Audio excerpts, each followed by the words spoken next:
મિત્રો આપ સર્વે મિત્રોનું સહૃદય હાર્દિક સ્વાગત છે આપણી યુટ્યુબ ચેનલ એવી ગુરુ જ્ઞાન શાળાની અંદર। તો વિદ્યાર્થી મિત્રો આજના આ વિડીયોની અંદર આજે આપણે ધોરણ 9 વિશે સામાજિક વિજ્ઞાનનું મોસ્ટ એમપી મોડલ પેપરનું સોલ્યુશન જે તમારી પ્રથમ પરીક્ષા 2025 આવી રહી છે એના માટે કરવાના છીએ। તો વિડીયોને તમારે છેલ્લે સુધી પૂરેપૂરો સ્કીપ કર્યા વગર જોવાનો છે। અને મિત્રો જો તમે ચેનલ ઉપર નવા હોય તો ચેનલને અચૂકથી સબસ્ક્રાઈબ કરી દેવાની છે અને બાજુમાં આપેલ બેલ બટનને પણ પ્રેસ કરજો જેથી કરીને આવનાર દરેક વિડીયો નોટિફિકેશન તમને મળતી રહે। તો આ છે વિભાગ એ, એમાં છે માગ્યા મુજબ ઉત્તર આપો। તમને 15 માર્ક્સમાં છે, એક માર્ક્સનો। એમાં છે યોગ્ય વિકલ્પ પસંદ કરી જવાબ લખો। પહેલો છે કે અંગ્રેજોને દીવાની સત્તા મળતા બંગાળમાં કઈ શાસન પદ્ધતિ શરૂ થઈ? તેમાં આવશે ઓપ્શન નંબર સી, દ્વિમુખી શાસન પદ્ધતિ। બીજો છે ઈસ્ટ ઇન્ડિયા કંપનીનું સૈન્ય શક્તિશાળી હોવા છતાં નવાબના સૈન્યને પરાજય આપવાનું સરળ ન લાગતા રોબર્ટ ક્લાઇવે કઈ યોજના બનાવી? તો આવશે ઓપ્શન નંબર બી, દગાખોરી યોજના। ત્રીજો છે ભારતીય બંધારણ સભાના અધ્યક્ષનું નામ જણાવો। તેની અંદર આવશે option number B, doctor Rajendra Prasad. આગળ છે નીચેના પૈકી કઈ નદી દ્વીપકલ્પીય નદી નથી? તેમાં આવશે ઓપ્શન નંબર ડી, કાવેરી નદી। હવે છે યોગ્ય વિકલ્પ પસંદ કરીને ખાલી જગ્યા પૂરો। એમાં છે ખાલી જગ્યા સંયુક્ત રાષ્ટ્રો એટલે કે યુએનનું સૌથી મોટું અંગ છે તો છે સામાન્ય સભા। ચલો છે કેટલાક લેખકો વાઇસરો ખાલી જગ્યાને મુસ્લિમ કોમવાદના જનક કહે છે? તો આવશે લોર્ડ મિન્ટોને। સાતમો છે વાઇસરો કર્ઝને ખાલી જગ્યાના 2 ભાગલા પાડ્યા હતા? તો ક્યાંના 2 ભાગલા પાડ્યા હતા? બંગાળના। આઠમો છે હિમાલયનું ખાલી જગ્યા વિશ્વનું સૌથી સર્વોચ્ચ શિખર છે? તો આવશે હિમાલયનું માઉન્ટ એવરેસ્ટ। આગળ છે નીચેના વિધાનો ખરા છે કે ખોટા એ આપણે જણાવવાના છે। તો એમાં છે વર્સેલસની સંધિથી જર્મનીનું અર્થતંત્ર છિન્ન ભિન્ન થઈ ગયું? તો આ મિત્રો સાચું આવે। 10મો 18 વર્ષથી નીચેની ઉંમરના બાળકોને જોખમી વ્યવસાયમાં કામમાં રોકી શકાય નહીં? તો આ પણ મિત્રો ખોટું આવે। 11મો ભારતની મધ્યમાંથી કર્કવૃત પસાર થાય છે? તો આ મિત્રો આવશે સાચું। હવે છે યોગ્ય જોડકા જોડો। મૈસૂરનો વાઘ તો એમાં થશે ત્રીજો ટીપુ સુલતાન। ફાસિસ્ટ પક્ષનો સ્થાપક તો થશે બેનિટો મુસોલિની, પહેલો જે છે। હવે છે 1-2 વાક્યમાં જવાબ આપો। એમાં છે કે સંસદના નીચલા ગૃહનું નામ શું છે? તો થશે લોકસભા।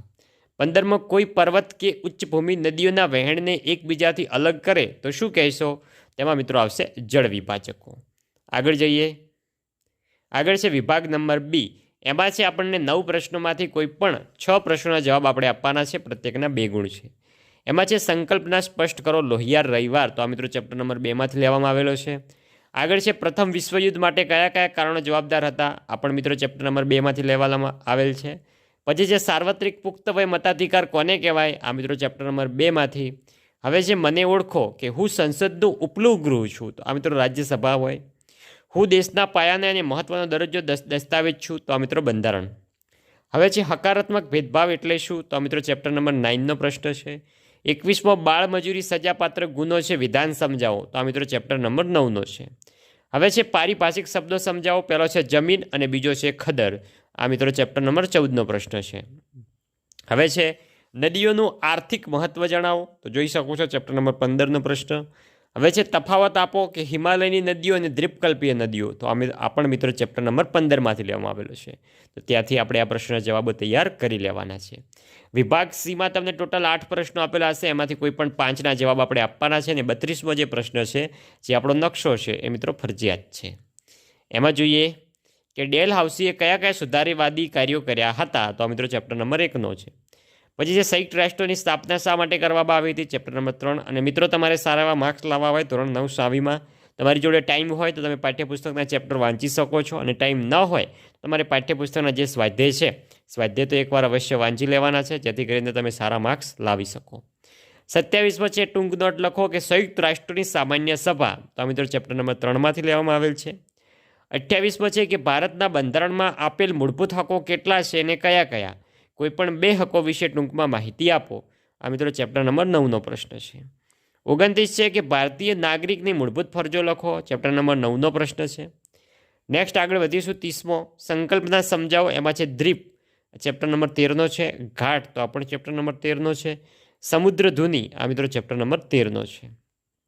31મો જોઈએ કે ભારત વૈવિધ્યસભર ભૂપૃષ્ઠ ધરાવે છે એમ સાથી કહી શકાય? તો આ મિત્રો ચેપ્ટર નંબર 13નો છે।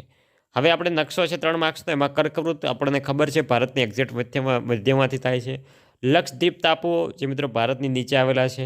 નર્મદા નદી જે મિત્રો આપણા ગુજરાતમાંથી પણ વહે છે, આપણને ખબર છે। આગળ તમે જોઈ શકો છો વિભાગ નંબર ડી છે, એની અંદર 3 પ્રશ્નો આપેલા છે, એમાંથી કોઈ પણ 2ના આપણે જવાબ આપવાના છે. પ્રત્યેકના 4 ગુણ છે, એટલે વિભાગ ડી આપણો થઈ જાય ટોટલ 8 માર્ક્સનો.